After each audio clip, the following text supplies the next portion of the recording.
மோடியின் சுதந்திர தின உரை நாட்டை பிளவுபடுத்தும் RSSின் செயல் திட்டத்தோடு ஒத்து போகிறது. பேசின அந்த பேச்சு இந்த நாட்டுடைய சட்டத்தை இயற்றிய மிக முக்கிய பங்கு வகித்த அம்பேத்கரை அவமதிக்கக்கூடிய ஒரு செயலாக இருக்கிறது. இந்த நாட்டில் சிறுபான்மையாக இருக்கக்கூடிய முஸ்லிம்களை குறிவைத்து மட்டும் என்ன செய்யறாங்க? வக்ஃபு வாரிய திருத்த சட்டம். யாராவது கேட்டாங்களா? இப்ப அஸ்ஸலாமு அலைக்கும் வரஹ்மத்துல்லாஹி வபரகாத்துஹு. அன்பார்ந்த சகோதர சகோதரிகளே, செய்தியும் சிந்தனையும் என்ற இந்த நிகழ்ச்சியிலே பல்வேறு செய்திகளை நாம் பார்த்து வருகிறோம். அந்த அடிப்படையில் இன்றைய தினம் நாம் பார்க்க இருக்கிற செய்தி, அண்மையிலே நம் நாட்டுடைய 78வது சுதந்திர தினத்தை நாம் எல்லாம் அடைந்தோம்.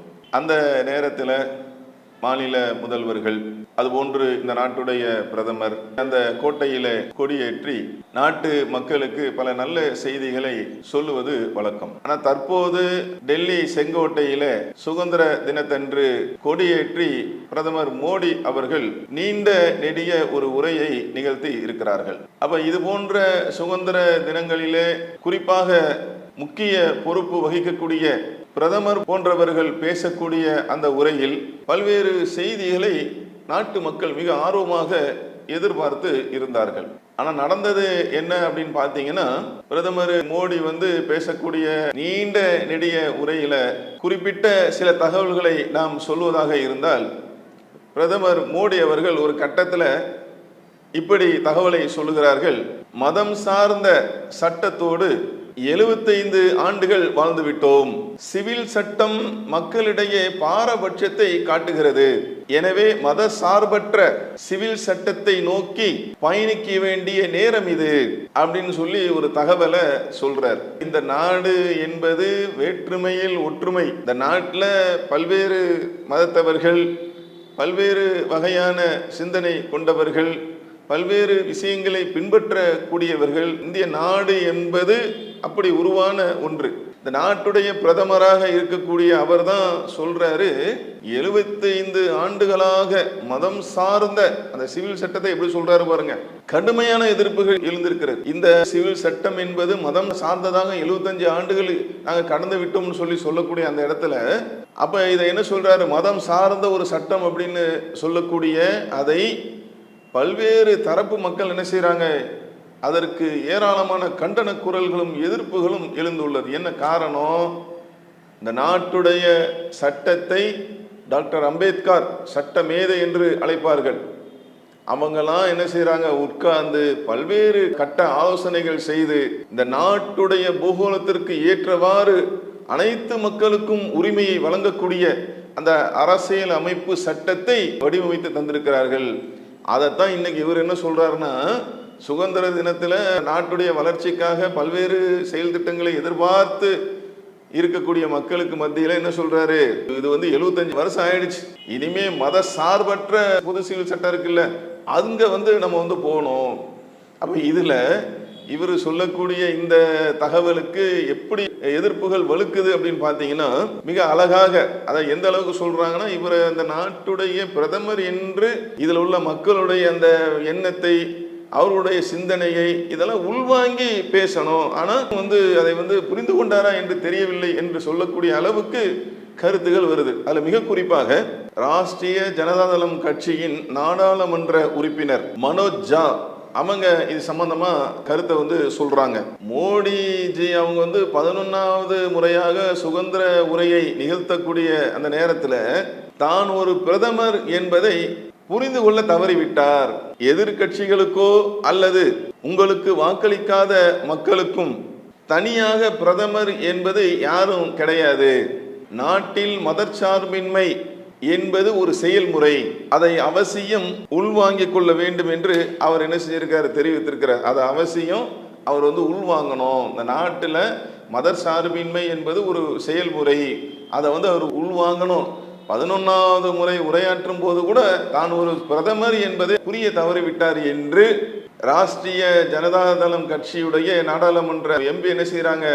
மனோஜ் ஜா அவங்க கருத்து சொல்றாங்க. இப்போ அந்த அடிப்படையில தானே இருக்கு. இப்போ நம்ம பார்த்தோம் அப்படின்னா, அவங்க சொல்லக்கூடிய அந்த பேச்சுடைய குறிப்பிட்ட இந்த விஷயத்தை பத்தி பேசக்கூடிய இதோட இந்த சட்டத்தோட 75 ஆண்டுகள் நம்ம பயணிச்சு விட்டோம், மதம் சார்ந்த ஒரு சட்டமாக இது இருக்கிறது என்றெல்லாம் சொல்லக்கூடிய ஒன்று ஒரு நாட்டு பிரதமரிடம் இருந்து வரக்கூடிய ஒன்று இல்லை என்பது போன்று அவங்க இந்த நாட்டுடைய தன்மையை இவர்கள் புரிந்து கொள்ள வேண்டும் என்பதாக அவங்க கருத்து சொல்றாங்க. அதே போல காங்கிரஸ் கட்சியுடைய பொதுச் செயலாளர் ஜெயராம் ரமேஷ் அவங்க என்ன செய்யறாங்கன்னா தன்னுடைய எக்ஸ் தள பக்கத்துல பதிவிடுறாங்க, மதம் சார்ந்த சட்டம் என்று மோடி அது சம்பந்தமாக அப்படி பேசியிருப்பது என்பது அம்பேத்கரை சட்டமேதை அம்பேத்கர் அவர்களை அவமதிக்கக்கூடிய ஒன்றாக இருக்கிறது. ஏன்னா சாதாரணமாக கொண்டு வந்துடலங்க, இந்த சட்டம் வர வேண்டும் என்பதற்காக இது போன்ற அமைப்பு ஏற்பட வேண்டும் என்பதற்காக கடுமையாக உழைத்து பல்வேறு விஷயங்களை அவர்கள் தொடர்ச்சியாக ஆய்வெல்லாம் செய்து அனைத்து மக்களுக்கும் உகந்ததாக ஒரு சட்டத்தை தந்திருக்கிறாங்க. இது மதம் சார்ந்த ஒன்றாக இருக்கிறது என்று சொன்னதுதான் காங்கிரஸ் கட்சியுடைய பொதுச் செயலாளர் ஜெயராம் ரமேஷ் அவங்க சொல்றாங்க. இது அம்பேத்கரை இந்த நாட்டுடைய சட்டத்தை இயற்றிய மிக முக்கிய பங்கு வகித்த அம்பேத்கரை அவமதிக்கக்கூடிய ஒரு செயலாக இருக்கிறது அவங்க சொல்லியிருக்கிறாங்க. அதே போல இந்திய கம்யூனிஸ்ட் கட்சியுடைய பொதுச் செயலாளர் டி ராஜா அவங்க சொல்லும் போது என்ன சொல்றாங்கன்னா, தெளிவா சொல்றாங்க, மோடியின் சுதந்திர தின உரை நாட்டை பிளவுபடுத்தும் RSS செயல் திட்டத்தோடு ஒத்து போகிறது. பேசின அந்த பேச்சு எப்படி இருக்கு அப்படின்னா, ஒரு பக்கம் அம்பேத்கரை அவமதிக்கக்கூடிய ஒரு செயலாக இருக்கிறது, இன்னொரு பக்கம் தாம் ஒரு பிரதமர் என்பதை உணர்ந்து பேசக்கூடிய செயலாக இல்லாமல் இருக்கிறது. இன்னொரு பக்கத்துல மிக முக்கியமாக இவங்க குறிப்பிடுறாங்க, RSS ஓட அந்த நாட்டை பிளவுபடுத்த வேண்டும் என்பதற்காகவே இருக்கக்கூடிய அந்த RSS இருக்குல்ல, அந்த சிந்தனையோடு இவங்களுடைய பேச்சு ஒத்து போகிறது என்று இவங்க இந்திய கம்யூனிஸ்ட் கட்சியுடைய பொதுச் செயலாளர் டி ராஜா சொல்றாங்க. இப்படி பல்வேறு கட்சியை சார்ந்தவர்கள் பிரமுகர்கள் மிக மிக முக்கியமாக அமைதியை விரும்பக்கூடியவர்கள் இப்படி இவங்கெல்லாம் என்ன எதிர்பார்க்கிறாங்க அப்படின்னா, இது போன்று பேசுவது இது போன்று சொல்லுவது ஏற்கனவே உள்ள அந்த சட்டத்தை 75 ஆண்டுகள் நம்ம கடைபிடித்து வரக்கூடிய ஒன்றை இப்படி சொல்வதா இப்படி பேசுவதா என்ற கோணத்தில் என்ன செய்யறாங்க, கருத்துக்களை சொல்லி இருக்கிறார்கள். இது ஒரு பக்கம். இன்னொரு பக்கத்துல பாத்தீங்கன்னா வளமையா சொல்றதுதான், ஏதாவது ஒரு வருஷத்தை சொல்லி நம்ம இந்த நாட்டை வல்லரசாக்கணும் 2047 அது மாதிரி ஏதாவது ஒரு வருஷத்தை சொல்றது, நம்ம நாடு முன்னேறணும், மற்ற நாடுகளை விட அதையெல்லாம் பின்னுக்கு தள்ளிவிட்டு நம்ம நாடு முன்னேறணும், அது ஓகே தான். ஆனால் அதுக்கு செய்ய வேண்டியது என்ன? இப்போ இந்த 10 வருஷம் ஆண்டு காலம் என்ன செஞ்சீங்க, அது அந்த கேள்வியெல்லாம் வரும்ல.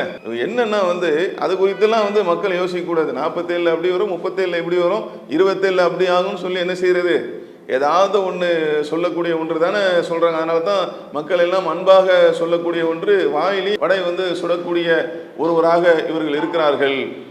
இத்தனை காலகட்டத்தில் இத்தனை பொய்களை சொல்லி இருக்கிறார்கள், பட்டியல் போட்டு புக்கு போடுற அளவுக்கு இருக்குங்க. சாதாரணமா வாழ்க்கையில மனிதர்களா இருக்கக்கூடியவங்க என்ன செய்வாங்க, தப்பி தவறி தெரியாம 1 2 அது மாதிரி இருக்கும்ல. இங்க என்னன்னு பாத்தீங்கன்னா, எடுத்து புக்கே போடுற அளவுக்கு என்ன இருக்கு, அந்த அளவுக்கு மாற்றி பேசக்கூடியது, பொய் செய்திகளை சொல்லக்கூடியது, இந்த மாதிரிலாம் இருக்குது என்பதை நாட்டு மக்கள் அறிந்து வைத்திருக்கிறார்கள். அப்போ என்ன கேட்குறாங்க அப்படின்னா, இந்த 10 வருஷம் ஆட்சி நடத்துனீங்கல்ல, என்னெல்லாம் செஞ்சீங்க, ஜிஎஸ்டிலாம் கொண்டு வந்தீங்களா, எவ்வளோ மக்கள் சிரமப்படுறாங்க, அதை மறுசீரமைப்பு பண்ணுறதுக்கு ஏதாவது முயற்சி செஞ்சீங்களா, நாட்டு மக்கள் படித்த பட்டதாரிகள் எவ்வளோ பேர் வேலை இல்லாமல் இருக்கிறாங்க, அதை சரி செய்யறதுக்கு முயற்சி பண்ணீங்களா, நாட்டு மக்கள் எல்லாம் நல்ல விதமாக வாழ்ந்து அந்த நாடு பொருளாதாரத்தில் வேலை வாய்ப்புல கல்வியில எல்லாத்திலும் சிறந்து விளங்கினால் மட்டும்தானே நாடு வல்லரசு நாடாக மாற்ற வேண்டும் என்று சொன்னால் அந்த நாட்டு மக்களை வச்சு தானங்க அது வரும். இவங்க நாட்டை முன்னேற்ற பாதைக்கு கொண்டு வரதுக்கு எந்த திட்டத்தையும் எடுக்காமல் அது குறித்து யோசிக்காமல் இந்த நாட்டில் சிறுபான்மையாக இருக்கக்கூடிய முஸ்லிம்களை குறிவைத்து மட்டும் என்ன செய்யறாங்க, வக்ஃபு வாரிய திருத்த சட்டம். யாராவது கேட்டாங்களா? இப்ப நாட்டில் எவ்வளோ பிரச்சனைகள் இருக்கிறது, எத்தனை விஷயங்கள் இருக்குது, கவனிக்க வேண்டியது இருக்கு. பெண்களுக்கு பாதுகாப்பு இல்லை. அண்மையில் கொல்கத்தாவில் நடந்த மருத்துவர் கொலை, எத்தனை நிகழ்வு நடக்குதுங்க. அதையெல்லாம் நீங்க கவனிக்கிறீங்களா? அதுக்கு பரிசீலனை பண்றீங்களா? இந்த நாட்டுடைய அந்த பெண்களுக்கு பாதுகாப்பை உறுதிப்படுத்தக்கூடிய அந்த வேலையை செய்றீங்களா? அதுக்கு சட்டம் கொண்டு வரீங்களா? அதை பத்தி யோசிக்கிறீங்களா? அதெல்லாம் சொல்லணும். நம்ம நாட்டில் இப்படி நடக்குது, வேலை இல்லாமல் இருக்கு, அதுக்கு நாங்கள் இந்த திட்டத்தை வச்சிருக்கிறோம். மக்கள் அதை தானே எதிர்பார்ப்பாங்க. ஒரு பிரதமருடைய உரைனா அதுதானே எதிர்பார்ப்பாங்க.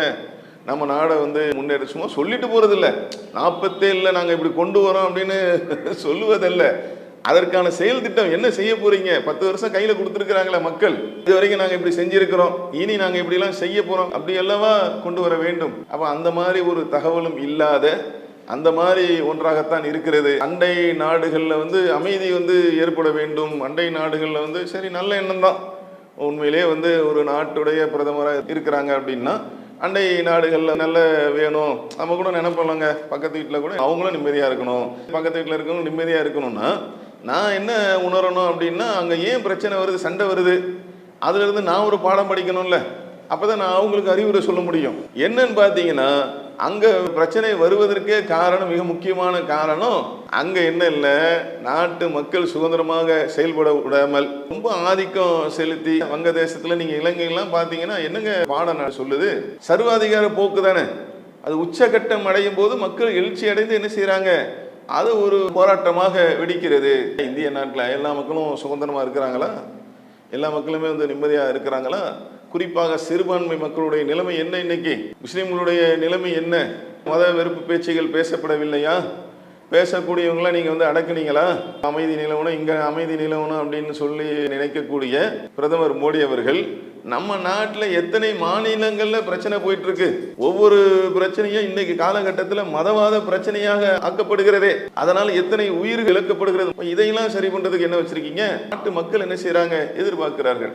அப்போ அந்த அடிப்படையில் பார்க்கும் பொழுது இந்த உரையில் நாட்டு பிரதமர் அவர்கள் அந்த முன்னாடி சொன்ன அந்த அரசியல் கட்சி தலைவர்களாம் சொன்னது போன்று தன்னுடைய பொறுப்பை உணர்ந்து என்ன செய்யணும், அவர்கள் செயல்பட வேண்டும். இதில் குறிப்பாக சுதந்திர போராட்டத்தில் பங்கெடுத்த தியாகிகளெல்லாம் குறித்து சொல்லும் பொழுது, இந்த நாட்டுக்காக உழைச்சவங்க, இந்த நாட்டு சுதந்திரத்துக்காக பொருளாதாரத்தை அதிகமாக கொடுத்தவங்க, தங்களுடைய உயிரை இழந்தவர்கள், பொருளாதாரத்தை வாரி வழங்கியவர்கள் முஸ்லீம்கள் அல்லவா? குஷ்வந்த் சிங் சொல்றாங்க தங்களுடைய வரலாற்று புத்தகத்தில் சதவீதத்தை விட அதிகமாக பங்கு வகிச்சாங்க இஸ்லாமியர்கள் சொல்றாங்களே. யாருமே ஒரு பேர் கூட கிடைக்கலையா உங்களுக்கு? யாரையோ சொல்றீங்களே, நீங்க சொல்லுங்க, அவங்கள வேண்டான்னு சொல்ல நம்ம மறுக்கல. ஆனா இஸ்லாமியர்கள் நீங்க சொன்னீங்களா? யாருமே இல்லையா? அப்ப என்ன நிகழ்வு? ஒட்டுமொத்தமாக பார்த்தீங்க அப்படின்னா, ஒரு நாட்டுடைய பிரதமருடைய உரை இந்த மக்கள்லாம் விரும்புவாங்கல்ல, அது போன்று இந்த உரை இல்லாமல் இருக்கிறது. இதை வருங்காலத்திலேயே என்ன செய்யணும், இவர்கள் புரிந்து கொள்ள வேண்டும். ஏன்னா இப்பவே 3வது டைம் ஆட்சிக்கு வரும்போதே பெரும்பான்மையே இல்லாமல் ஆக்கிட்டாங்க மக்கள், அப்படித்தானே? மைனாரிட்டி ஒன்றிய அரசு இப்போ அப்படித்தானே போயிட்டு இருக்கு. மற்றவங்களுடைய தயவு தாட்சியில தான் சென்று கொண்டு இருக்கிறது. இப்போவும் இவர்கள் தங்களை சரி செய்து கொள்ளவில்லை என்றால், ஏன்னா அண்டை மாநிலங்களில் அதான் நடக்குது. மக்களுடைய எழுச்சி, அதே போல வருங்காலங்களில் வரக்கூடிய அந்த தேர்தல், இதெல்லாம் தக்க பதில் சொல்லக்கூடிய ஒன்றாக அமையும் என்பதை சொல்லி இந்த நிகழ்ச்சியை நிறைவு செய்கிறோம். அஸ்ஸலாமு அலைக்கும் வரஹ்மத்துல்லாஹி வபரகாத்துஹு. இஸ்லாம் மற்றும் சமுதாய செய்திகளை அறிந்து கொள்ள தமிழ்நாடு தௌஹீத் ஜமாஅத் யூடியூப் பக்கத்தை உடனடியாக சப்ஸ்கிரைப் செய்து கொள்ளுங்கள். மேலும் பெல் பட்டனையும் கிளிக் செய்து கொள்ளுங்கள்.